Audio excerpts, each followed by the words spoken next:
سورۃ الجاسیہ، سورہ جاسیہ کا تعارف،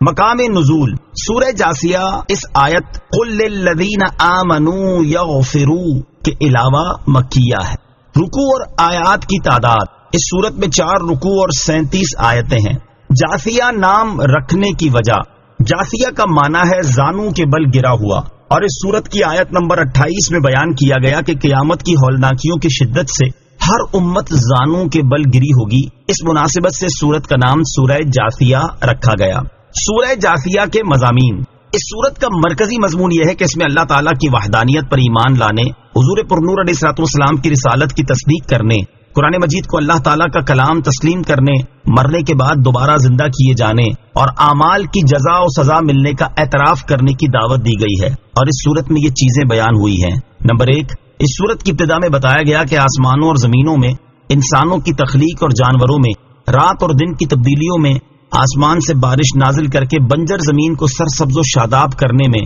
اور ہواؤں کی گردش میں اللہ تعالیٰ کی قدرت اور وحدانیت کی نشانیاں موجود ہیں، تو ان نشانیوں کو جھٹلا کر مشرکین کون سی بات پر ایمان لائیں گے؟ نمبر 2، قرآن مجید کی آیتیں سن کر ایمان لانے سے تکبر کرنے والے، اپنے کفر پر قائم رہنے والے اور قرآن مجید کی آیتوں کا مذاق اڑانے والے اور اس کی ہدایت کو نہ ماننے والے کو جہنم کے دردناک عذاب کی وعید سنائی گئی۔ نمبر 3، اللہ تعالیٰ کی نعمتوں میں غور و فکر کرنے کی دعوت دی گئی، مسلمانوں کی اخلاقی تربیت فرمائی گئی، اور یہ بتایا گیا کہ جو نیک کام کرتا ہے تو اس کا فائدہ اسی کی ذات کو ہوگا، اور جو برے کام کرتا ہے تو ان کاموں کا وبال بھی اسی پر ہے۔ نمبر 4، بنی اسرائیل کو عطا کی جانے والی نعمتیں بیان کی گئیں، اور یہ بتایا گیا کہ تورات میں اللہ تعالیٰ نے بنی اسرائیل کو دین، حلال و حرام کے بیان اور تاجدار رسالت صلی اللہ علیہ وسلم کی تشریف آوری کے معاملے کی روشن دلیلیں دیں، لیکن انہوں نے سید المرسلین علیہ الصلوۃ والسلام کی جلوہ افروزی کے بعد اپنے منصب اور ریاست ختم ہو جانے کے اندیشے کی وجہ سے آپ کے ساتھ حسد کیا اور دشمنی مول لی، اور علم کے باوجود آپ علیہ الصلوۃ والسلام کی رسالت کے بارے میں اختلاف کیا۔ نمبر 5، برے کام کرنے والوں کو بتایا گیا کہ وہ اچھے کام کرنے والوں جیسے نہیں، اور ان کی زندگی اور موت برابر نہیں ہے۔ نیز کفار کے احوال اور ان کے گروہوں کے برے افعال بیان فرمائے گئے، اور مردوں کو دوبارہ زندہ کیے جانے پر دلائل دیے گئے۔ نمبر 6، اس سورت کے آخر میں قیامت کے دن کی ہولناکیاں بیان کی گئیں، نیک اعمال کرنے والے مسلمانوں اور کفار کے انجام کے بارے میں بتایا گیا، اور اللہ تعالیٰ کی عظمت و کبریائی بیان کی گئی۔ سورہ دخان کے ساتھ مناسبت، سورہ جاسیہ کی اپنے سے ماں قبل سورت دخان کے ساتھ ایک مناسبت یہ ہے کہ سورہ دخان کے آخر میں قرآن پاک کا تعارف بیان کیا گیا، اور سورہ جاسیہ کی ابتدا میں بھی قرآن مجید کا تعارف بیان ہوا۔ دوسری مناسبت یہ ہے کہ دونوں صورتوں میں کائنات کی تخلیق سے اللہ تعالیٰ کے وجود اور اس کی وحدانیت پر استدلال کیا گیا۔ بسم اللہ الرحمن الرحیم۔ ترجمہ، اللہ کے نام سے شروع جو نہایت مہربان رحمت والا ہے۔ حامیم،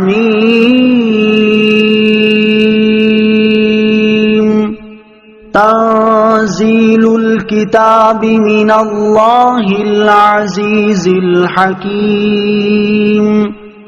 ترجمہ، حامیم، کتاب کا اتارنا اس اللہ کی طرف سے ہے جو عزت والا، حکمت والا ہے۔ حامیم، یہ حروف مقطعات میں سے ایک حرف ہے، اس کی مراد اللہ تعالی ہی بہتر جانتا ہے۔ تنزیل الکتاب، کتاب کا اتارنا، یعنی بندوں میں سب سے عظیم ہستی پر سب سے اعلیٰ کتاب قرآن پاک کو نازل کرنا اس اللہ عز و جل کی طرف سے ہے جو عزت و حکمت والا ہے، اور یہ اس بات کی دلیل ہے کہ قرآن حق اور سچ ہے، یہ اپنی مثل لانے سے عاجز کر دینے والا اور غالب ہے، کامل حکمتوں پر مشتمل ہے، شعر، کہانت اور رستم و اسفندیار کے قصوں کی طرح نہیں ہے، کیونکہ اسے نازل فرمانے والا تمام ممکنات پر قادر ہے، تمام معلومات کا علم رکھنے والا ہے، تمام حاجتوں سے بے پرواہ اور بے نیاز ہے، اور جس کی یہ شان ہو اس سے کسی بیکار اور باطل فعل کا صادر ہونا ناممکن اور محال ہے۔ ان فی السماوات والارض لآیات للمؤمنین۔ ترجمہ، بے شک ایمان والوں کے لیے آسمانوں اور زمین میں نشانیاں ہیں۔ ان فی السماوات والارض لآیات، بے شک آسمانوں اور زمین میں نشانیاں ہیں۔ اس آیت سے اللہ تعالیٰ نے کائنات میں موجود اپنی وحدانیت اور قدرت پر دلالت کرنے والی مختلف نشانیاں بیان فرمائی ہیں، اور ان لوگوں کے بارے میں بتایا ہے جو ان نشانیوں سے حقیقی طور پر فائدہ اٹھاتے ہیں اور جنہیں یہ نشانیاں مفید ہو سکتی ہیں۔ چنانچہ یہاں ارشاد فرمایا کہ بے شک آسمانوں اور زمین کی تخلیق میں اور ان میں جو قدرت کے آثار پیدا کیے گئے ہیں جیسے ستارے، پہاڑ اور دریا وغیرہ، ان میں ایمان والوں کے لیے اللہ تعالیٰ کی قدرت اور اس کی وحدانیت پر دلالت کرنے والی نشانیاں موجود ہیں۔ یاد رہے کہ آسمان، زمین اور ان میں موجود چیزیں اگرچہ تمام لوگوں کے لیے اللہ تعالیٰ کی وحدانیت اور قدرت کی نشانیاں ہیں، لیکن چونکہ ان نشانیوں سے نفع صرف مومن اٹھاتے ہیں کہ وہ مخلوق سے، اس کے خالق اور بنی ہوئی چیزوں سے اس کے بنانے والے پر استدلال کرتے اور اس کی وحدانیت پر ایمان لاتے ہیں، اس لیے یہاں خصوصیت کے ساتھ صرف انہی کا ذکر فرمایا گیا۔ وَفِي خَلْقِكُمْ وَمَا يَبُثُّ مِن دَابَّةٍ آيَاتٌ لِقَوْمٍ يُوقِنُونَ۔ ترجمہ: اور تمہاری پیدائش میں اور جو جانور وہ زمین میں پھیلاتا ہے ان میں یقین کرنے والوں کے لیے نشانیاں ہیں۔ وَفِي خَلْقِكُمْ، اور تمہاری پیدائش میں، یعنی اے لوگو، جس طرح تمہیں پیدا کیا گیا ہے کہ پہلے تم نطفے کی صورت میں تھے، پھر اسے خون بنایا گیا، پھر اس خون کو جما دیا گیا، پھر جمے ہوئے خون کو گوشت کا ٹکڑا بنا دیا گیا، یہاں تک کہ اسی ٹکڑے سے ذات اور بشری صفات میں کامل انسان بنا دیا گیا۔ یوں ہی زمین کے مختلف حصوں میں پھیلائے گئے جانور جو کہ جدا جدا شکل و صورت والے، الگ الگ اوصاف اور مزاج رکھنے والے ہیں اور ان کی جنسیں بھی مختلف ہیں، ان سب میں اللہ تعالیٰ کی قدرت اور وحدانیت پر دلالت کرنے والی نشانیاں ہیں، کیونکہ انسانوں اور جانوروں میں معین شکل، معین وصف اور معین اعضاء کا ہونا، یوں ہی ان کا عمر کے ایک حصے سے دوسرے حصے میں اور ایک حال سے دوسرے حال میں داخل ہونا کسی قادر، مختار اور واحد ہستی کے وجود اور تصرف کے بغیر ممکن نہیں، اور یہ نشانیاں ان لوگوں کے لیے ہیں جو یقین کرنے والے ہیں۔ واختلاف الليل والنهار وما أنزل الله من السماء من رزق فأحيا به الأرض بعد موتها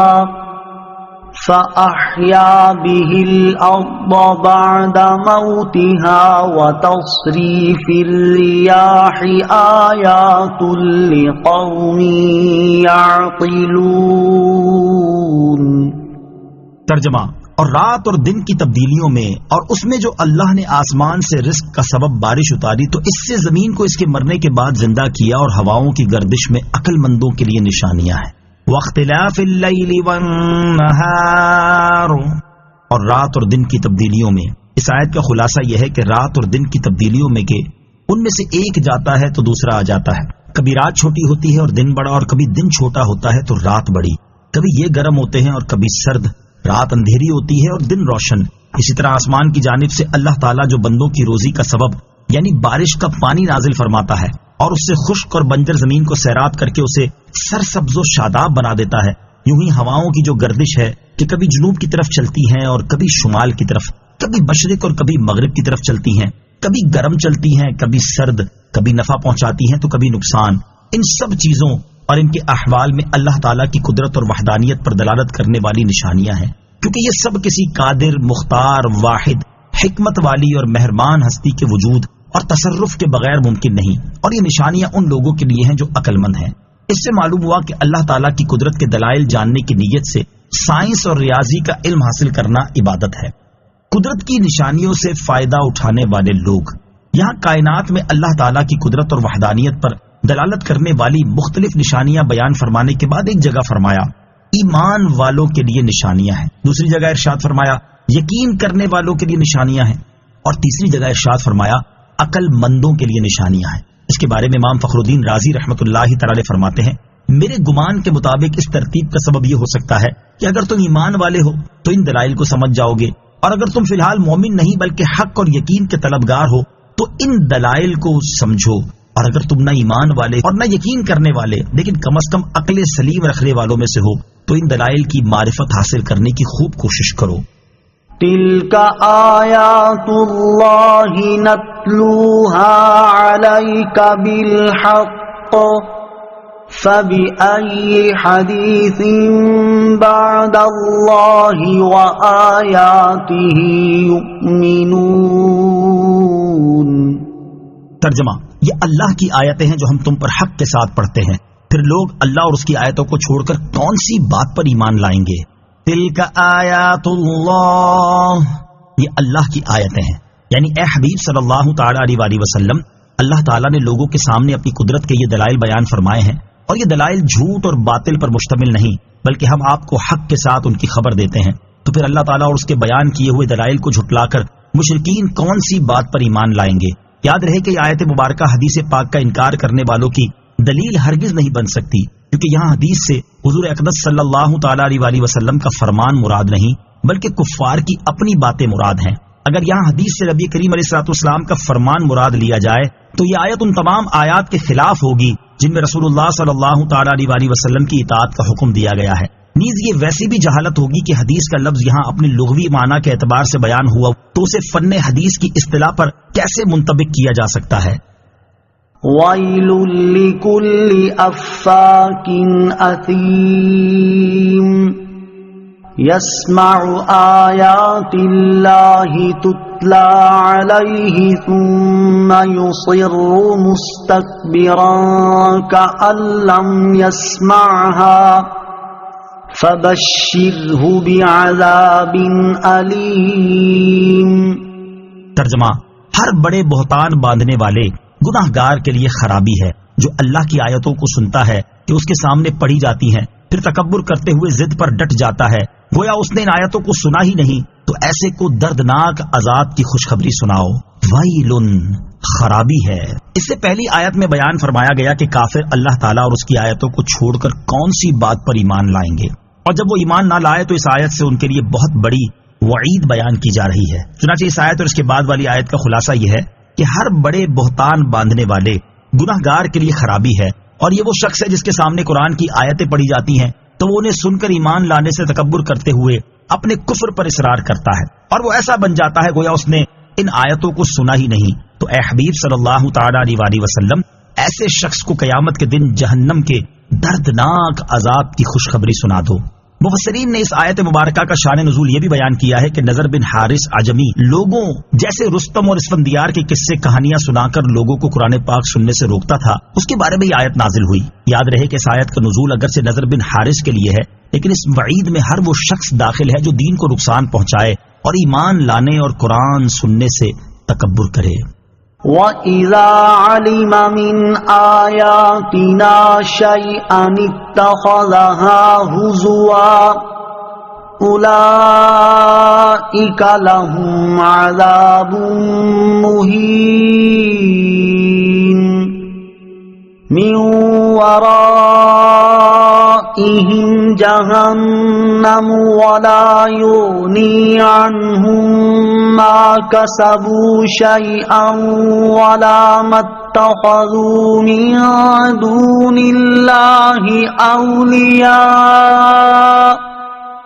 وَلَهُمْ عَذَابٌ عَظِيمٌ۔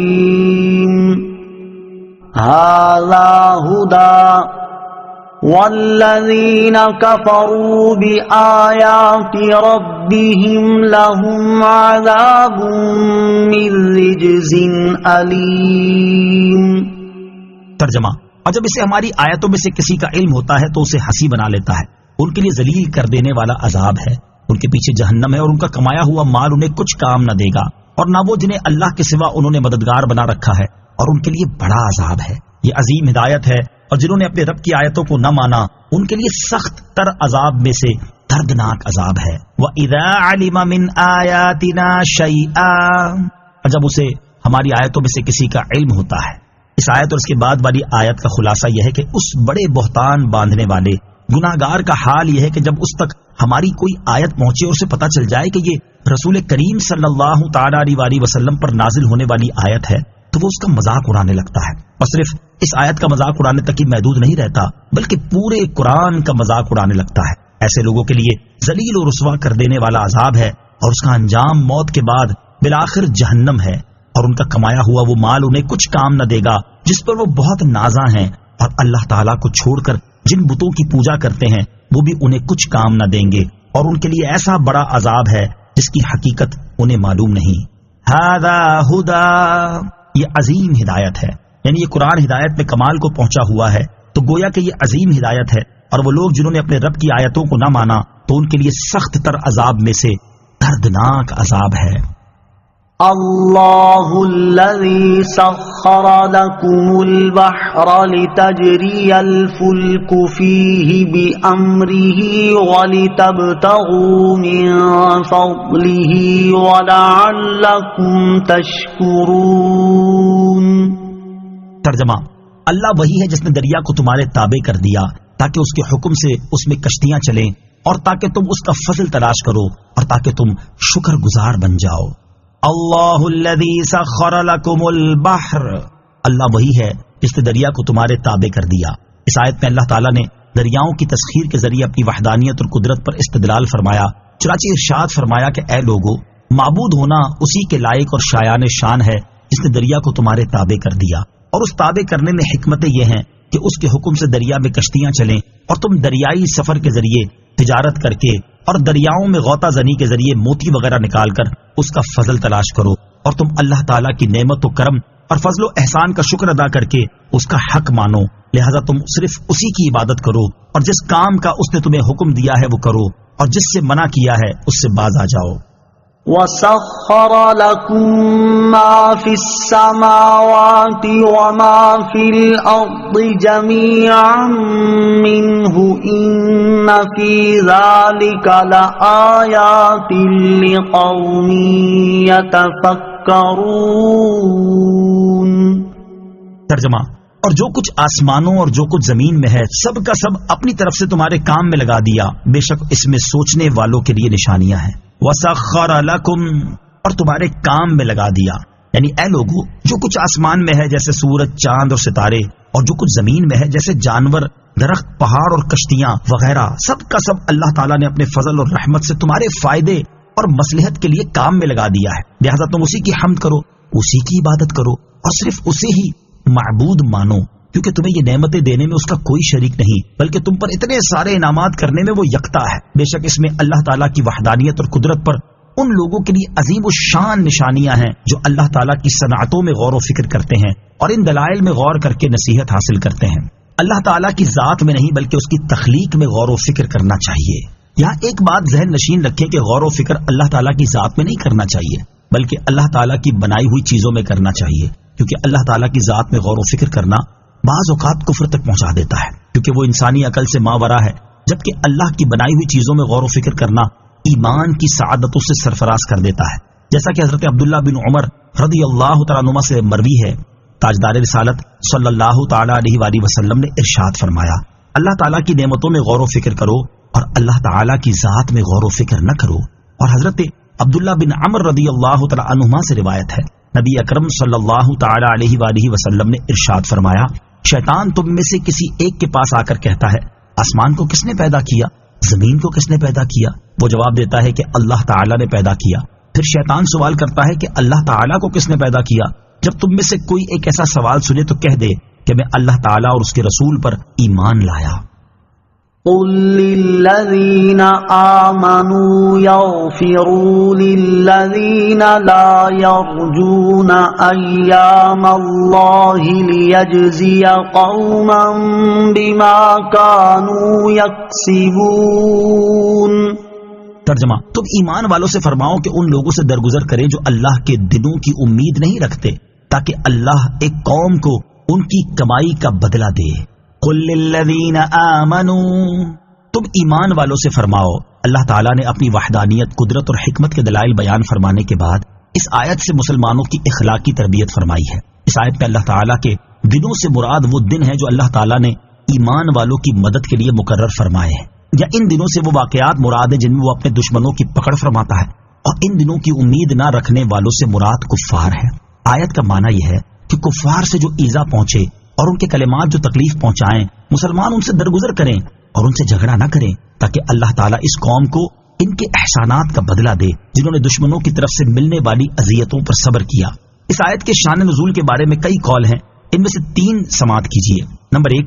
غزوہ بنی مصطلق میں مسلمان بیر مریسیع پر اترے۔ یہ کنواں تھا۔ عبداللہ بن ابی منافق نے اپنے غلام کو پانی کے لیے بھیجا اور وہ دیر سے واپس آیا تو اس نے غلام سے سبب دریافت کیا۔ اس نے کہا، حضرت عمر رضی اللہ تعالیٰ عنہ کنویں کے کنارے پر بیٹھے تھے جب تک نبی کریم علیہ الصلوۃ والسلام کی اور حضرت ابوبکر صدیق رضی اللہ تعالیٰ عنہ کی مشقیں نہ بھر گئیں، اس وقت تک انہوں نے کسی کو پانی بھرنے نہ دیا۔ یہ سن کر اس بدبخت نے ان حضرات کی شان میں گستاخانہ کلمے کہے۔ حضرت عمر رضی اللہ تعالیٰ عنہ کو اس کی خبر ہوئی تو آپ تلوار لے کر تیار ہوئے۔ اس پر یہ آیت نازل ہوئی۔ اس شان نزول کے مطابق یہ آیت مدنی ہوگی۔ نمبر 2، مقاتل کا قول ہے کہ قبیلہ بنی غفار کے ایک شخص نے مکہ مکرمہ میں حضرت عمر رضی اللہ تعالیٰ عنہ کو گالی دی تو آپ نے اسے پکڑنے کا ارادہ کیا۔ اس پر یہ آیت نازل ہوئی۔ نمبر 3، جب یہ آیت من ذا الذی یقرض اللہ قرضا حسنا نازل ہوئی تو فنحاس یہودی نے کہا کہ محمد صلی اللہ تعالی علیہ وسلم کا رب محتاج ہو گیا، معاذ اللہ تعالی۔ اس کی یہ بات سن کر حضرت عمر رضی اللہ تعالیٰ عنہ نے تلوار کھینچی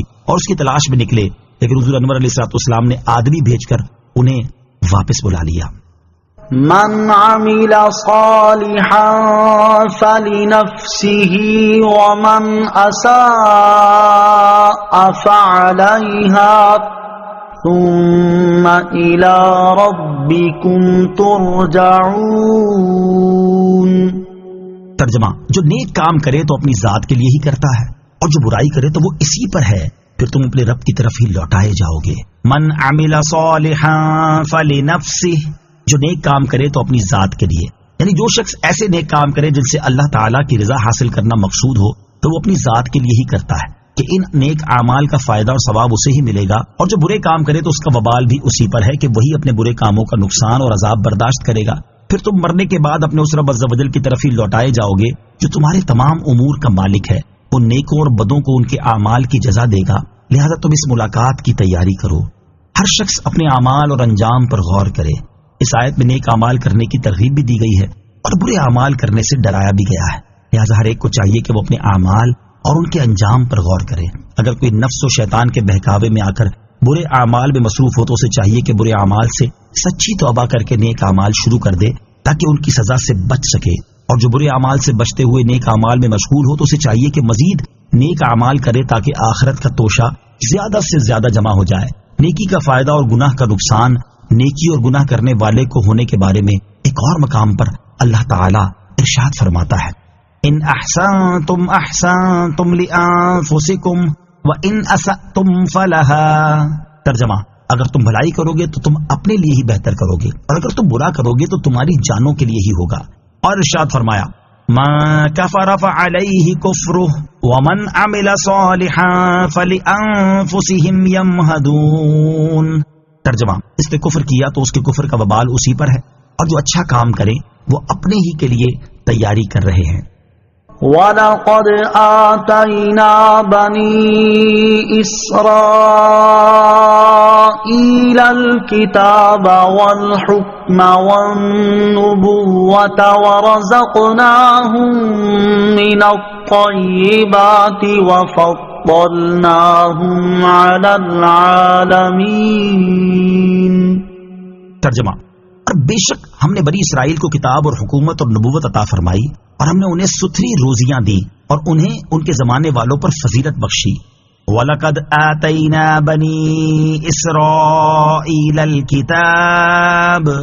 اور بے شک ہم نے بنی اسرائیل کو کتاب عطا فرمائی۔ اس آیت میں اللہ تعالیٰ نے اپنے حبیب علیہ الصلوۃ والسلام کو تسلی دیتے ہوئے ارشاد فرمایا کہ اے پیارے حبیب صلی اللہ تعالیٰ علیہ وآلہ وسلم، آپ اپنی قوم کے کفر پر غمزدہ نہ ہوں، اور اپنی تسلی کے لیے بنی اسرائیل کے حالات میں غور فرمائیں کہ ہم نے بنی اسرائیل کو تورات عطا فرمائی، انہیں حکومت دی، اور ان میں بکثرت انبیاء علیہ الصلوۃ والسلام پیدا کر کے نبوت کی عظیم نعمت سے سرفراز کیا۔ ہم نے انہیں فرعون اور اس کی قوم کے مال و دولت اور شہروں کا مالک کر کے اور ان پر من و سلوہ نازل فرما کر وسعت کے ساتھ حلال رزق عطا فرمایا، اور انہیں ان کے زمانے میں جہان والوں پر فضیلت بخشی، لیکن انہوں نے ان نعمتوں کا شکر ادا نہیں کیا۔ وَآتَيْنَاهُمْ بَيِّنَاتٍ مِّنَ الْأَمْرِ فَمَا اخْتَلَفُوا إِلَّا مِن بَعْدِ مَا جَاءَهُمُ الْعِلْمُ بَغْيًا بَيْنَهُمْ إِنَّ رَبَّكَ يَقْضِي بَيْنَهُمْ يَوْمَ الْقِيَامَةِ فِيمَا كَانُوا فِيهِ يَخْتَلِفُونَ۔ ترجمہ، اور ہم نے انہیں اس کام کی روشن دلیلیں دی تو انہوں نے اپنے پاس علم آ جانے کے بعد ہی آپس کے حسد کی وجہ سے اختلاف کیا تھا۔ بے شک تمہارا رب قیامت کے دن ان کے درمیان اس بات کا فیصلہ کر دے گا جس میں وہ اختلاف کرتے ہیں۔ وَآتَيْنَاهُمْ بَيِّنَاتٍ مِّنَ الْأَمْرِ، اور ہم نے انہیں اس معاملے کی روشن دلیلیں دیں۔ اس آیت کا خلاصہ یہ کہ اللہ تعالیٰ نے بنی اسرائیل کو تورات میں دین اور حلال و حرام کے بیان، نیز تاجدار رسالت صلی اللہ تعالی علیہ وسلم کی تشریف آوری کے معاملے کی روشن دلیلیں دیں، لیکن انہوں نے سید المرسلین صلی اللہ تعالی علیہ وسلم کی جلوہ افروزی کے بعد اپنے منصب اور ریاست ختم ہو جانے کے اندیشے کی وجہ سے آپ کے ساتھ حسد کیا اور دشمنی مول لی، اور اپنے پاس علم آ جانے کے بعد رسول اکرم صلی اللہ تعالی علیہ وسلم کی رسالت پر پہلے سے متفق ہونے کے باوجود آپ کی بعثت کے بارے میں اختلاف کیا، حالانکہ علم اختلاف زائل کرنے کا سبب ہوتا ہے، اور یہاں ان لوگوں کے لیے اختلاف کا سبب ہوا۔ اس کی وجہ یہ ہے کہ ان کا مقصود علم نہ تھا، بلکہ ان کا مقصود منصب و ریاست کی طلب تھی، اس لیے انہوں نے اختلاف کیا۔ آخر میں اللہ تعالیٰ نے ارشاد فرمایا کہ اے حبیب صلی اللہ تعالی علیہ وآلہ وسلم، آپ کا رب قیامت کے دن بنی اسرائیل کے درمیان اس بات کا فیصلہ کر دے گا جس میں وہ اختلاف کرتے ہیں۔ علماء میں حسد پیدا ہونے کا نقصان۔ اس آیت سے معلوم ہوا کہ علم اختلاف کو زائل کرنے والا اور جھگڑے مٹانے والا ہے، لیکن جب عالم میں حسد پیدا ہو جائے تو علم اختلاف کو زائل کرنے اور جھگڑے مٹانے کی بجائے بڑھا دیتا ہے۔ افسوس ہمارے زمانے میں بھی علماء کی ایک تعداد ایسی ہے جو باطنی گناہوں کا یا تو علم ہی نہیں رکھتے یا پھر علم رکھنے کے باوجود ایک دوسرے سے اختلاف اور آپس میں انتشار کا شکار ہیں، اور اس کا بنیادی سبب ایک دوسرے سے حسد کرنا ہے۔ علماء کے باہمی حسد کی وجہ بیان کرتے ہوئے امام محمد غزالی رحمۃ اللہ تعالی علیہ فرماتے ہیں، ایک عالم دوسرے عالم سے تو حسد کرتا ہے لیکن کسی عبادت گزار سے حسد نہیں کرتا، اسی طرح ایک عبادت گزار دوسرے عبادت گزار سے تو حسد کرتا ہے لیکن عالم سے حسد نہیں کرتا۔ مزید فرماتے ہیں، واز کرنے والا جتنا کسی دوسرے واز کرنے والے سے حسد کرتا ہے اتنا کسی فقیہ یا حکیم سے حسد نہیں کرتا، کیونکہ ان دونوں کے درمیان ایک مقصد پر جھگڑا ہوتا ہے۔ تو ان حسدوں کی اصل وجہ اور دشمنی کی بنیاد کسی ایک غرض پر اکٹھا ہونا ہے، اور ایک غرض پر وہ دو آدمی جمع نہیں ہوتے جو ایک دوسرے سے دور ہوں، بلکہ ان کے درمیان کسی قسم کی مناسبت ضروری ہے، اس لیے ان دو آدمیوں کے درمیان حسد ہوتا ہے،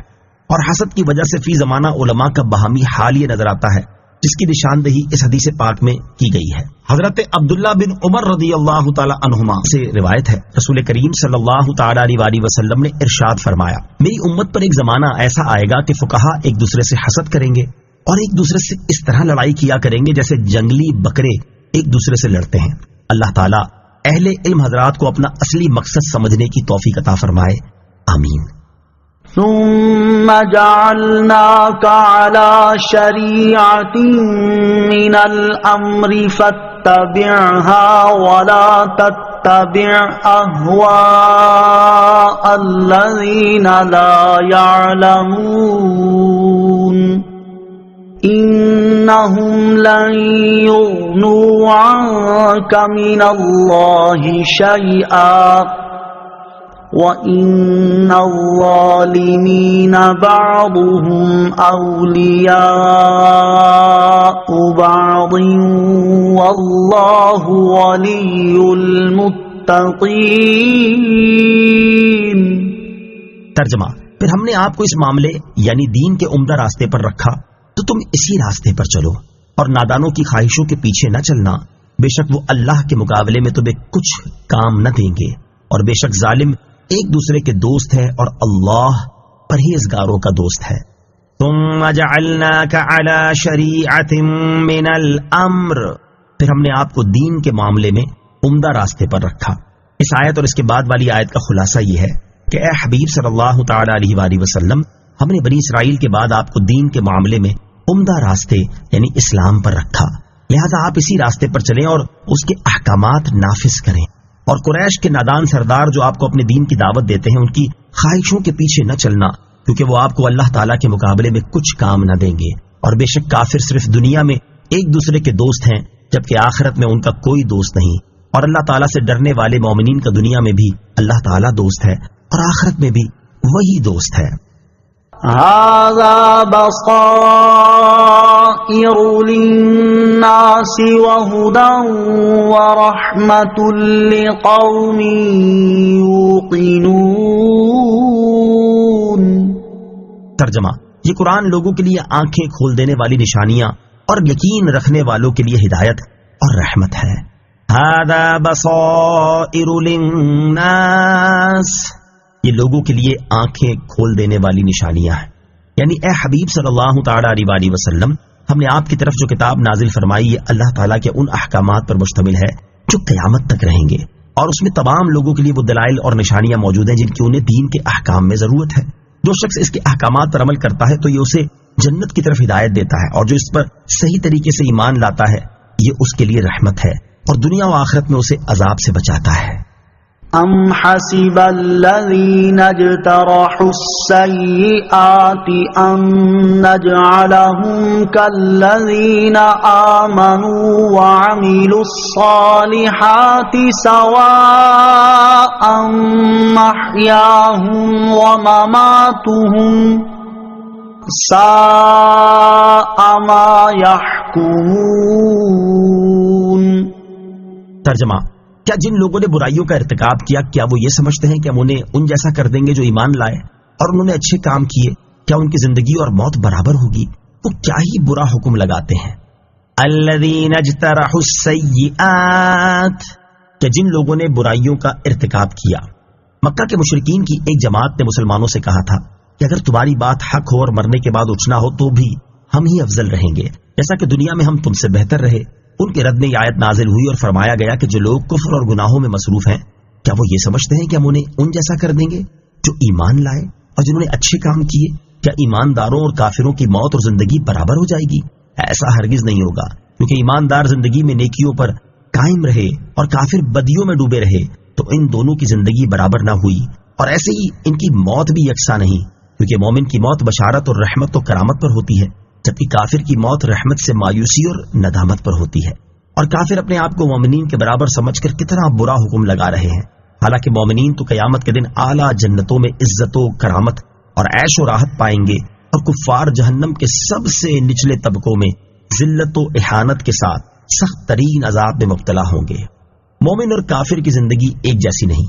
اس آیت سے معلوم ہوا کہ مومن اور کافر کی زندگی ایک جیسی نہیں، اسی طرح دونوں کی موت میں بھی فرق ہے۔ اس سے ان لوگوں کو نصیحت حاصل کرنی چاہیے جو نہ صرف خود اپنی صورت، سیرت اور زندگی کافروں کی طرح بنائے ہوئے ہیں، بلکہ دوسروں کو بھی صورت و سیرت میں کفار کی طرح ہونے کی دعوت دینے میں مصروف ہیں۔ حالانکہ کسی مسلمان کی یہ شان نہیں کہ وہ صورت اور سیرت میں کفار کی طرح بنے، بلکہ مسلمان کی شان تو یہ ہے کہ صورت اور سیرت میں کفار سے ممتاز رہے۔ اسی مناسبت سے یہاں ہم چند وہ اعمال بیان کرتے ہیں جن سے مسلمانوں اور کفار میں فرق کیا جاتا ہے۔ نمبر 1، نیکی کی دعوت دینا اور برائی سے منع کرنا مسلمانوں کا کام ہے، جبکہ برائی کی دعوت دینا اور نیکی سے منع کرنا کافروں اور منافقوں کا کام ہے، جیسا کہ منافقین کے بارے میں اللہ تعالیٰ نے ارشاد فرمایا: المنافقون والمنافقات بعضهم من بعض يأمرون بالمنکر وینہون عن المعروف۔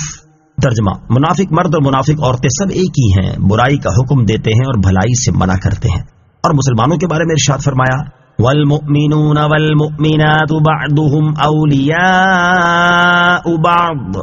یأمرون بالمعروف وینہون عن المنکر۔ ترجمہ: اور مسلمان مرد اور مسلمان عورتیں ایک دوسرے کے رفیق ہیں، بھلائی کا حکم دیتے ہیں اور برائی سے منع کرتے ہیں۔ نمبر 2، نماز ادا کرنا مسلمانوں کا کام ہے اور نماز ترک کرنا مشرکوں کا کام ہے۔ اللہ تعالیٰ ارشاد فرماتا ہے: وَأَقِيمُوا الصَّلَاةَ وَلَا تَكُونُوا مِنَ الْمُشْرِكِينَ۔ ترجمہ: اور نماز قائم رکھو اور مشرکوں میں سے نہ ہونا۔ اور حضرت جابر رضی اللہ تعالی عنہ سے روایت ہے، نبی کریم صلی اللہ تعالی علیہ وسلم نے ارشاد فرمایا: انسان اور اس کے کفر و شرک کے درمیان فرق نماز نہ پڑھنا ہے۔ نمبر 3، مسلمان داڑیاں بڑھاتے ہیں اور مونچھیں پست رکھتے ہیں، جبکہ مشرکین اس کے برعکس کرتے ہیں۔ حضرت عبداللہ ابن عمر رضی اللہ تعالی عنہما سے روایت ہے، بخاری شریف کی حدیث ہے، نبی کریم صلی اللہ تعالی علیہ وسلم نے ارشاد فرمایا: مشرکین کی مخالفت کرو اور داڑیاں بڑھاؤ اور مونچھیں کم کر دو۔ اور مسلم شریف کی حدیث ہے، حضرت ابو ہریرہ رضی اللہ تعالی عنہ سے روایت ہے، حضور اقدس صلی اللہ تعالی علیہ وسلم نے ارشاد فرمایا: مونچھیں کم کراؤ اور داڑیاں چھوڑ دو اور مجوسیوں کی مخالفت کرو۔ اللہ تعالی ہمیں صورت اور سیرت میں کفار سے ممتاز رہنے کی توفیق عطا فرمائے، آمین۔ وَخَلَقَ اللَّهُ السَّمَاوَاتِ وَالْأَرْضَ بِالْحَقِّ وَلِتُجْزَى كُلُّ نَفْسٍ بِمَا كَسَبَتْ وَهُمْ لَا يُظْلَمُونَ۔ ترجمہ: اور اللہ نے آسمانوں اور زمین کو حق کے ساتھ بنایا اور تاکہ ہر جان کو اس کی کمائی کا بدلہ دیا جائے اور ان پر ظلم نہیں ہوگا. وَخَلَقَ اللَّهُ السَّمَاوَاتِ وَالْأَرْضَ بِالْحَقِّ، اور اللہ نے آسمان اور زمین کو حق کے ساتھ بنایا. ارشاد فرمایا کہ اللہ تعالیٰ نے آسمان اور زمین کو حق کے ساتھ با مقصد بنایا تاکہ یہ تخلیق اللہ تعالیٰ کی قدرت اور اس کی وحدانیت پر دلالت کرے، اور تاکہ ہر جان کو اس کی نیکی اور بدی کا بدلہ دیا جائے اور ان پر ثواب کی کمی یا عذاب کی زیادتی کے ساتھ ظلم نہیں ہوگا. اس آیت سے معلوم ہوا کہ اس عالم کی پیدائش سے عدل اور رحمت کا اظہار کرنا مقصود ہے، اور یہ پوری طرح قیامت ہی میں ہو سکتا ہے کہ اہل حق اور اہل باطل میں امتیاز کامل ہو، مخلص مومن جنت کے درجات میں ہوں اور نافرمان کافر جہنم کے درکات میں ہوں. یاد رہے کہ قیامت کے دن بعض مجرموں کو معافی دے دینا اور اطاعت گزاروں کو ان کے عمل سے زیادہ ثواب عطا فرما دینا اللہ تعالیٰ کا رحم و کرم ہے، جبکہ بعض لوگوں کے اعمال ضبط ہو جانا ان کے اپنے قصور کی وجہ سے ہوگا، نہ کہ یہ ان پر اللہ تعالیٰ کا ظلم ہوگا، کیونکہ اللہ تعالیٰ ظلم کرنے سے پاک ہے. أَفَرَأَيْتَ مَنِ اتَّخَذَ إِلَٰهَهُ هَوَاهُ وَأَضَلَّهُ اللَّهُ عَلَىٰ عِلْمٍ وَخَتَمَ عَلَىٰ سَمْعِهِ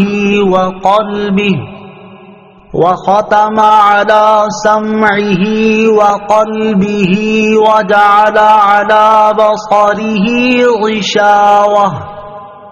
فَمَن يَهْدِيهِ مِن بَعْدِ اللَّهِ أَفَلَا تَذَكَّرُونَ.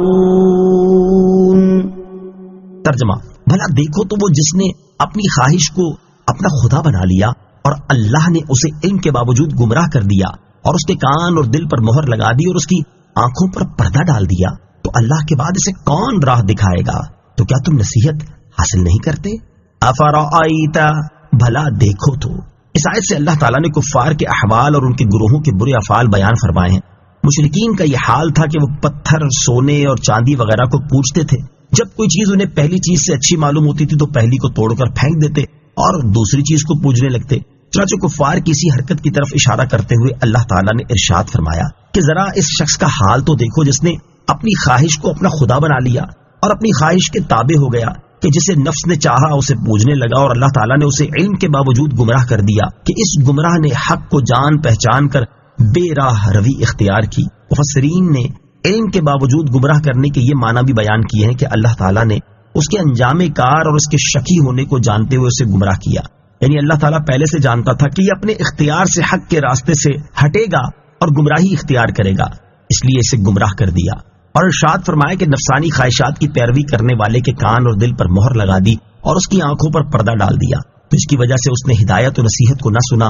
نہ سمجھا اور نہ ہی راہ حق کو دیکھا. تو اللہ تعالیٰ کے گمراہ کرنے کے بعد اب اسے کوئی راہ نہیں دکھا سکتا. تو اے لوگو، کیا تم اس سے نصیحت حاصل نہیں کرتے؟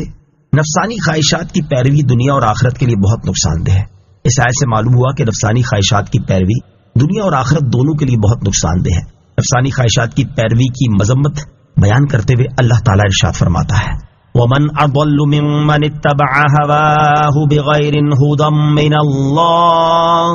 ترجمہ: اور اس سے بڑھ کر گمراہ کون جو اللہ کی طرف سے ہدایت کے بغیر اپنی خواہش کی پیروی کرے. اور ارشاد فرماتا ہے وَلَا تَتَّبِعِ الْهَوَىٰ فَيُضِلَّكَ عَن سَبِيلِ اللَّهِ إِنَّ الَّذِينَ يَضِلُّونَ عَن سَبِيلِ اللَّهِ لَهُمْ عَذَابٌ شَدِيدٌ بِمَا نَسُوا يَوْمَ الْحِسَابِ. ترجمہ: اور نفس کی خواہش کے پیچھے نہ چلنا ورنہ وہ تجھے اللہ کی راہ سے بہکا دے گی. بے شک وہ جو اللہ کی راہ سے بہکتے ہیں ان کے لیے سخت عذاب ہے، اس بنا پر کہ انہوں نے حساب کے دن کو بھلا دیا ہے. اور ارشاد فرماتا ہے وَلَا تُطِعْ مَنْ أَغْفَلْنَا قَلْبَهُ عَنْ ذِكْرِنَا وَاتَّبَعَ هَوَاهُ وَكَانَ أَمْرُهُ فُرُطًا. ترجمہ: اور اس کی بات نہ مان جس کا دل ہم نے اپنی یاد سے غافل کر دیا اور وہ اپنی خواہش کے پیچھے چلا اور اس کا کام حد سے گزر گیا. کثیر احادیث میں بھی نفسانی خواہشات کی پیروی کرنے کی بہت مذمت بیان کی گئی ہے. ان میں سے یہاں 5 احادیث سماعت کیجیے. حدیث نمبر 1، حضرت انس بن مالک رضی اللہ تعالی عنہ سے روایت ہے، سرکار دو عالم صلی اللہ تعالی علیہ وآلہ وسلم نے ارشاد فرمایا 3 چیزیں ہلاکت میں ڈالنے والی ہیں. نمبر 1 وہ بخل جس کی اطاعت کی جائے. نمبر 2 وہ نفسانی خواہشات جن کی پیروی کی جائے. نمبر 3 آدمی کا اپنے آپ کو اچھا سمجھنا.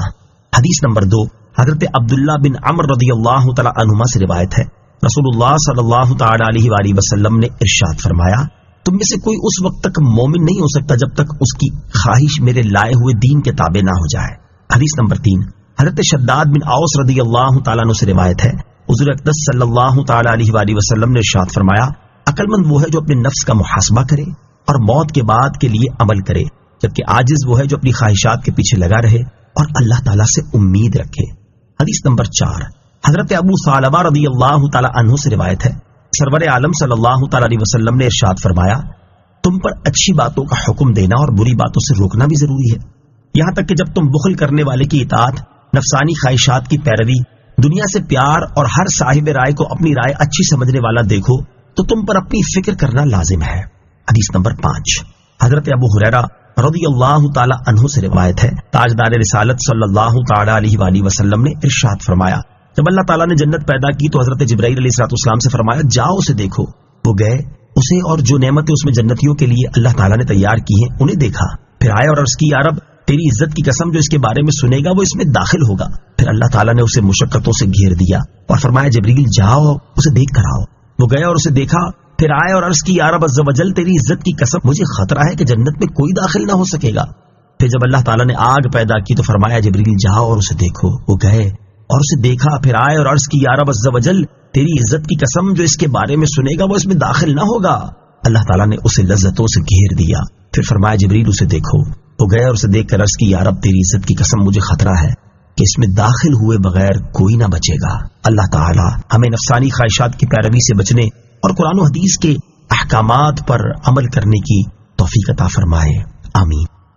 وَقَالُوا مَا هِيَ إِلَّا حَيَاتُنَا الدُّنْيَا نَمُوتُ وَنَحْيَا وَمَا يُهْلِكُنَا إِلَّا الدَّهْرُ وَمَا لَهُم بِذَلِكَ مِنْ عِلْمٍ إِنْ هُمْ إِلَّا يَظُنُّونَ۔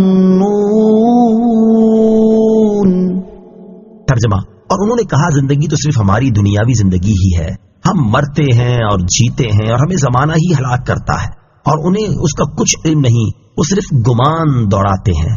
وقالوا، اور انہوں نے کہا، مرنے کے بعد زندہ ہونے کا انکار کرنے والوں کو جب دوسری مرتبہ زندہ کیے جانے کا وعدہ سنایا گیا تو انہوں نے اپنی انتہائی سرکشی اور گمراہی کی بنا پر کہا کہ دنیا کی جو زندگی ہم گزار رہے ہیں اس کے علاوہ اور کوئی زندگی نہیں ہے، ہم میں سے بعض مرتے ہیں اور بعض پیدا ہوتے ہیں اور ہمیں صرف دن اور رات کا آنا جانا ہی ہلاک کرتا ہے۔ مشرکین مرنے کے معاملے میں زمانے کو ہی مؤثر مانتے تھے، جبکہ ملک الموت علیہ السلام کا اور اللہ تعالیٰ کے حکم سے روح قبض کیے جانے کا انکار کرتے تھے اور ہر مصیبت کو دہر اور زمانے کی طرف منسوب کرتے تھے۔ اس لیے انہوں نے یہ کہا، اللہ تعالیٰ نے ارشاد فرمایا کہ وہ یہ بات علم و یقین کی بنا پر نہیں کہتے بلکہ واقعے کے برخلاف صرف گمان دوڑاتے ہیں۔ زمانے کو برا کہنا ممنوع ہے۔ یہاں ایک مسئلہ یاد رکھیں کہ مصیبتوں اور تکلیفوں کو زمانے کی طرف منسوب کرنا اور ناگوار مصیبتیں آنے پر زمانے کو برا کہنا ممنوع ہے، کیونکہ احادیث میں اس کی ممانعت آئی ہے۔ چنانچہ حضرت ابو ہریرہ رضی اللہ تعالی عنہ سے روایت ہے، حضور پر نور صلی اللہ تعالی علیہ وآلہ وسلم نے فرمایا کہ اللہ تعالیٰ ارشاد فرماتا ہے، آدم کی اولاد زمانے کو گالیاں دیتی ہے جبکہ زمانے کا خالق میں ہوں، رات اور دن میرے قبضے میں ہے۔ یہی آج کل کے دہریوں کی حالت ہے جو دہر یعنی زمانے کی طرف سے ہی سب کچھ منسوب کرتے ہیں اور خدا کا انکار کرتے ہیں، اگرچہ انہیں آج تک اس بات کی کوئی دلیل نہیں ملی کہ اگر کوئی خالق نہیں ہے تو مخلوق کیسے وجود میں آ گئی۔ دہریے ابھی تک بے معنی و فضول تھیوریاں پیش کرنے میں لگے ہوئے ہیں، اور حقیقت یہ ہے کہ یہ لوگ قیامت تک دنیا کے وجود میں آنے کی کوئی توجہ نہیں کر سکتے جب تک کہ خالق کے حقیقی کے وجود کو تسلیم نہیں کریں گے۔ وَإِذَا تُتْلَى عَلَيْهِمْ آيَاتُنَا بَيِّنَاتٍ مَا كَانَ حُجَّتَهُمْ إِلَّا أَن قَالُوا ائْتُوا بِآبَائِنَا إِن كُنتُمْ صَادِقِينَ۔ ترجمہ، اور جب ان پر ہماری روشن آیتیں پڑھی جاتی ہیں تو ان کی جوابی دلیل صرف یہ ہوتی ہے کہ کہتے ہیں اگر تم سچے ہو تو ہمارے باپ دادا کو لے آؤ۔ وَإِذَا تُتْلَى عَلَيْهِمْ آيَاتُنَا بَيِّنَاتٍ، اور جب ان پر ہماری روشن آیتیں پڑھی جاتی ہیں، یعنی جب ان مشرکین کے سامنے قرآن پاک کی وہ آیتیں پڑھی جاتی ہیں جن میں اس بات کی دلیلیں مذکور ہیں کہ اللہ تعالیٰ مخلوق کو ان کی موت کے بعد دوبارہ زندہ کرنے پر قادر ہے، اور وہ کفار ان دلیلوں کا جواب دینے سے عاجز ہو جاتے ہیں، تو ان کی جوابی دلیل صرف یہ ہوتی ہے کہ اگر تم مردوں کو دوبارہ زندہ کیے جانے کی بات میں سچے ہو تو ہمارے باپ دادا کو زندہ کر کے لے آؤ تاکہ ہم دوبارہ زندہ ہونے پر یقین کر لیں۔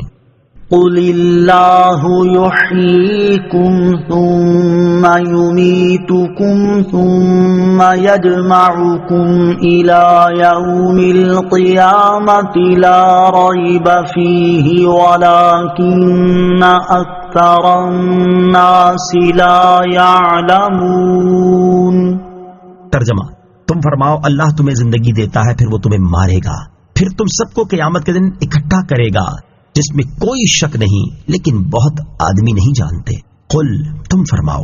یعنی اے حبیب صلی اللہ تعالی علیہ وسلم، آپ ان لوگوں سے فرما دیں کہ تم پہلے بے جان نطفہ تھے، اس کے بعد اللہ تعالیٰ نے تمہیں زندگی دی، پھر وہ تمہاری عمریں پوری ہونے کے وقت تمہیں مارے گا، پھر تم سب کو زندہ کر کے قیامت کے دن اکٹھا کرے گا جس میں کوئی شک نہیں۔ تو جو پروردگار عز و جل ایسی قدرت والا ہے، وہ تمہارے باپ دادا کو زندہ کرنے پر بھی یقیناً قادر ہے، وہ سب کو زندہ کرے گا۔ لیکن بہت سے آدمی اس بات کو نہیں جانتے کہ اللہ تعالیٰ مردوں کو زندہ کرنے پر قادر ہے، اور ان کا نہ جاننا اس وجہ سے ہے کہ وہ زندہ کیے جانے کے دلائل کی طرف مائل نہیں ہوتے اور نہ ہی ان میں غور کرتے ہیں۔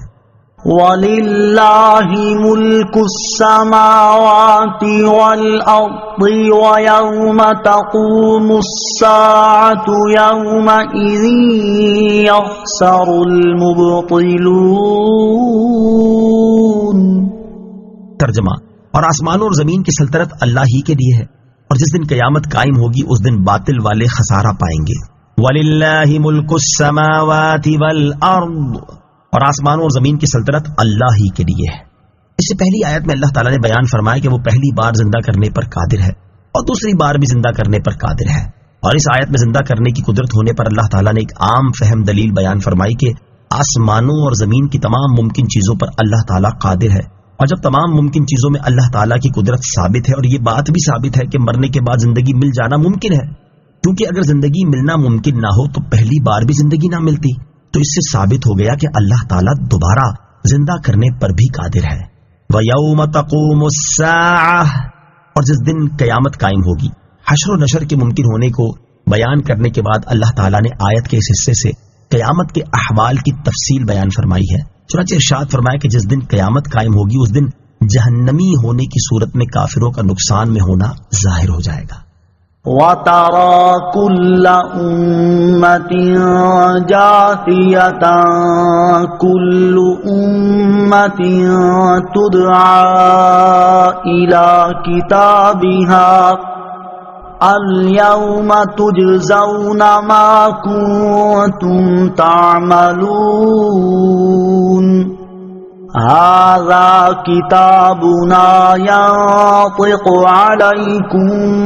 بِالْحَقِّ إِنَّا كُنَّا نَسْتَنسِخُ مَا كُنتُمْ تَعْمَلُونَ۔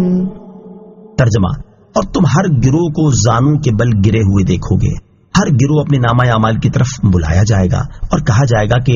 آج تمہیں تمہارے اعمال کا بدلہ دیا جائے گا، یہ ہمارا لکھا ہوا ہے جو تم پر حق بولتا ہے، بے شک ہم لکھتے رہے تھے جو تم کیا کرتے تھے۔ وَتَرَى كُلَّ أُمَّةٍ جَاثِيَةً، اور تم ہر گروہ کو زانوں کے بل گرے ہوئے دیکھو گے۔ اس آیت اور اس کے بعد والی آیت کا خلاصہ یہ ہے کہ اے حبیب صلی اللہ تعالی علیہ وسلم، تم قیامت کے دن یہ منظر بھی دیکھو گے کہ ہر دین والے زانوں کے بل گرے ہوئے ہوں گے، کیونکہ وہ خوفزدہ ہوں گے اور اپنے اعمال کے بارے میں سوالات کیے جانے اور حساب کے لیے جانے کی وجہ سے بے چین ہوں گے۔ ہر دین والا اپنے اعمال نامے کی طرف بلایا جائے گا اور ان سے کہا جائے گا کہ آج تمہیں تمہارے اعمال کا بدلہ دیا جائے گا، اور یہ وہ اعمال نامہ ہے جسے لکھنے کا ہم نے فرشتوں کو حکم دیا تھا، یہ کسی کمی زیادتی کے بغیر تمہارے خلاف تمہارے عملوں کی گواہی دے گا۔ بے شک ہم نے فرشتوں کو تمہارے عمل لکھنے کا حکم دیا تھا، تو گویا تمہارے اعمال ہم ہی لکھ رہے تھے۔ فَأَمَّا الَّذِينَ آمَنُوا وَعَمِلُوا الصَّالِحَاتِ فَيُدْخِلُهُمْ رَبُّهُمْ فِي رَحْمَتِهِ ذَلِكَ هُوَ الْفَوْزُ الْمُبِينُ۔ ترجمہ، تو وہ جو ایمان لائے اور انہوں نے اچھے کام کیے ان کا رب انہیں اپنی رحمت میں داخل فرمائے گا، یہی کھلی کامیابی ہے. فَأَمَّا الَّذِينَ آمَنُوا وَعَمِلُوا الصَّالِحَاتِ،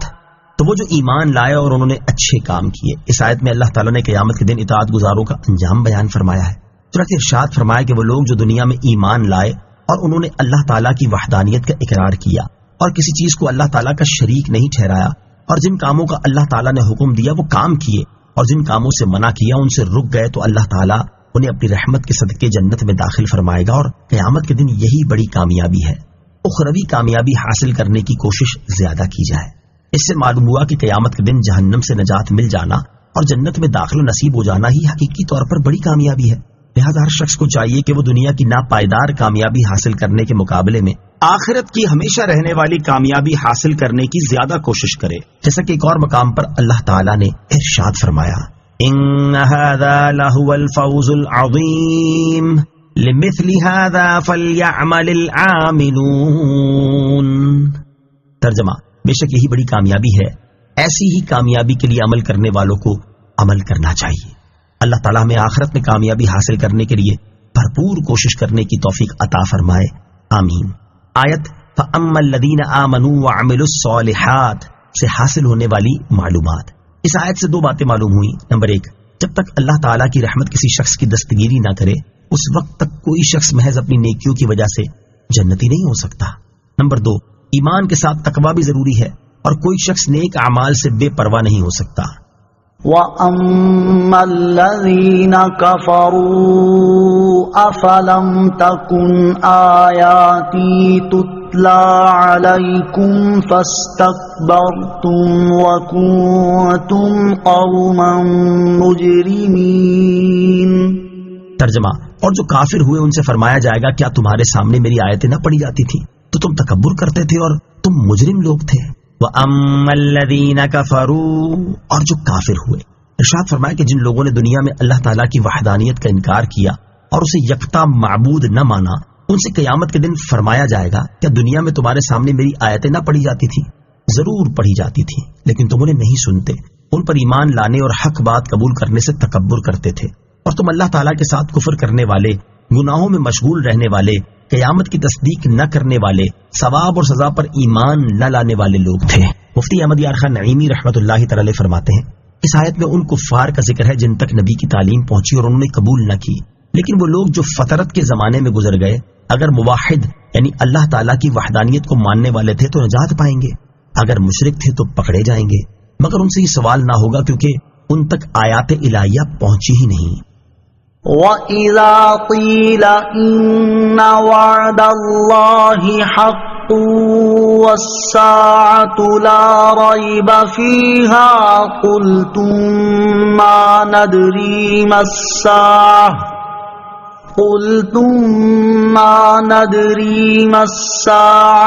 إِن نَّظُنُّ إِلَّا ظَنًّا وَمَا نَحْنُ بِمُسْتَيْقِنِينَ. وَبَدَا لَهُمْ سَيِّئَاتُ مَا عَمِلُوا وَحَاقَ بِهِم مَّا كَانُوا بِهِ يَسْتَهْزِئُونَ. ترجمہ، اور جب کہا جاتا کہ بے شک اللہ کا وعدہ سچا ہے اور قیامت میں کوئی شک نہیں تو تم کہتے تھے ہم نہیں جانتے قیامت کیا چیز ہے، ہمیں تو یوں ہی کچھ گمان سا ہوتا ہے اور ہمیں یقین نہیں ہے. اور ان کے لیے ان کے اعمال کی برائیاں کھل جائیں گی اور انہیں وہی عذاب گھیر لے گا جس کی وہ ہنسی اڑاتے تھے. وَإِذَا قِيلَ، اور جب کہا جائے گا، یعنی اس وقت ان کفار سے یہ بھی کہا جائے گا جب تم سے کہا جاتا تھا کہ بے شک اللہ تعالیٰ کا وعدہ سچا ہے جو اس نے اپنے بندوں سے کیا کہ وہ مرنے کے بعد زندہ کیے جائیں اور اپنی قبروں سے اٹھائے جائیں گے، اور قیامت جس کے بارے میں انہیں خبر دی گئی کہ اللہ تعالیٰ اسے بندوں کے حشر کے لیے قائم فرمائے گا اور اس دن انہیں حساب کے لیے جمع کرے گا، اس کے آنے میں کوئی شک نہیں، تو تم اللہ تعالیٰ کے وعدے کو جھٹلاتے ہوئے اور اس کی قدرت کا انکار کرتے ہوئے کہتے تھے ہم نہیں جانتے قیامت کیا چیز ہے، اور کہتے ہیں کہ ہمیں تو یوں ہی قیامت آنے کا کچھ گمان سا ہوتا ہے لیکن ہمیں اس کے آنے کا یقین نہیں ہے. اس سے معلوم ہوا کہ عقائد کے معاملے میں بے یقینی کی کیفیت تباہ کن ہوتی ہے. وَبَدَا لَهُمْ سَيِّئَاتُ مَا عَمِلُوا، اور ان کے لیے ان کے اعمال کی برائیاں کھل گئیں. اس آیت کی تفسیر یہ ہے کہ آخرت میں کفار کے سامنے ان کے دنیا میں کیے ہوئے برے اعمال انتہائی بری شکلوں میں ظاہر ہوں گے اور ان پر وہی عذاب اتر پڑے گا اور انہیں گھیر لے گا جس کی دنیا میں ہنسی اڑاتے تھے. وقيل اليوم ننساكم كما نسيتم لقاء يومكم هذا ومأواكم النار وما لكم من ناصرين. ترجمہ. اور فرمایا جائے گا آج ہم تمہیں چھوڑ دیں گے جیسے تم نے اپنے اس دن کے ملنے کو بھلایا ہوا تھا، اور تمہارا ٹھکانہ آگ ہے اور تمہارا کوئی مددگار نہیں. وقیلا. اور فرمایا جائے گا، ارشاد فرمایا کہ ان کافروں سے قیامت کے دن فرمایا جائے گا آج ہم تمہیں جہنم کے عذاب میں اسی طرح چھوڑ دیں گے جس طرح تم نے دنیا میں ایمان قبول کرنے اور اس دن کی ملاقات کے لیے عمل کرنے کو چھوڑا ہوا تھا. تمہارا ٹھکانہ جہنم کی آگ ہے اور تمہارا کوئی مددگار نہیں جو تمہیں اس عذاب سے بچا سکے. ذالکم بأنکم اتخذتم آیات اللہ ہزوا وغرتکم الحیاۃ الدنیا فاليوم لا يخرجون منها ولا هم يستعتبون. ترجمہ. یہ اس لیے ہے کہ تم نے اللہ کی آیتوں کا ٹھٹھا مذاق بنایا اور دنیا کی زندگی نے تمہیں فریب دیا، تو آج نہ وہ آگ سے نکالے جائیں گے اور نہ ان سے اللہ کو راضی کرنے کا مطالبہ ہوگا. ذالکم بأنکم اتخذتم آیات اللہ ہزوا. یہ اس لیے ہے کہ تم نے اللہ کی آیتوں کا ٹھٹھا مذاق بنایا، یعنی تمہیں یہ سزا اس لیے دی گئی ہے کہ تم نے دنیا میں اللہ تعالیٰ کی آیتوں کا ٹھٹھا مذاق بنایا اور دنیا کی زندگی نے تمہیں فریب دیا کہ تم اس کے عاشق ہو گئے، اور تم نے مرنے کے بعد اٹھنے اور حساب ہونے کا انکار کر دیا. تو آج نہ وہ آگ سے نکالے جائیں گے اور نہ ہی اب ان سے یہ مطلوب ہے کہ وہ توبہ کر کے اور ایمان و طاعت اختیار کر کے اپنے رب عز و جل کو راضی کریں، کیونکہ اس دن کوئی عذر اور توبہ قبول نہیں. فَلِلَّهِ الْحَمْدُ رَبِّ السَّمَاوَاتِ وَرَبِّ الْأَرْضِ رَبِّ الْعَالَمِينَ وَلَهُ الْكِبْرِيَاءُ فِي السَّمَاوَاتِ وَالْأَرْضِ وَهُوَ الْعَزِيزُ الْحَكِيمُ. ترجمہ. تو اللہ ہی کے لیے سب خوبیاں ہیں جو آسمانوں کا رب اور زمین کا رب، سارے جہان کا رب ہے، اور آسمانوں اور زمین میں اسی کے لیے بڑائی ہے اور وہی عزت والا حکمت والا ہے. فَلِلَّهِ الْحَمْدُ. تو اللہ ہی کے لیے سب خوبیاں ہیں. اس کا معنی یہ ہے کہ تم اس اللہ عز و جل کی حمد بیان کرو جو تمہارا رب ہے، آسمانوں اور زمینوں میں موجود تمام چیزوں کا اور سارے جہان کا رب ہے، کیونکہ جس کی ربوبیت ایسی عام ہو تو اس کی حمد و ثنا کرنا ہر اس چیز پر لازم ہے جس کا وہ رب ہے. وَلَهُ الْكِبْرِيَاءُ. اسی کے لیے بڑائی ہے، یعنی اللہ تعالیٰ کی بڑائی بیان کرو کیونکہ آسمانوں اور زمین میں اس کی عظمت، قدرت، سلطنت اور بڑائی کے آثار ظاہر ہیں، اور وہی عزت والا حکمت والا ہے. آمنت باللہ صدق اللہ العظیم.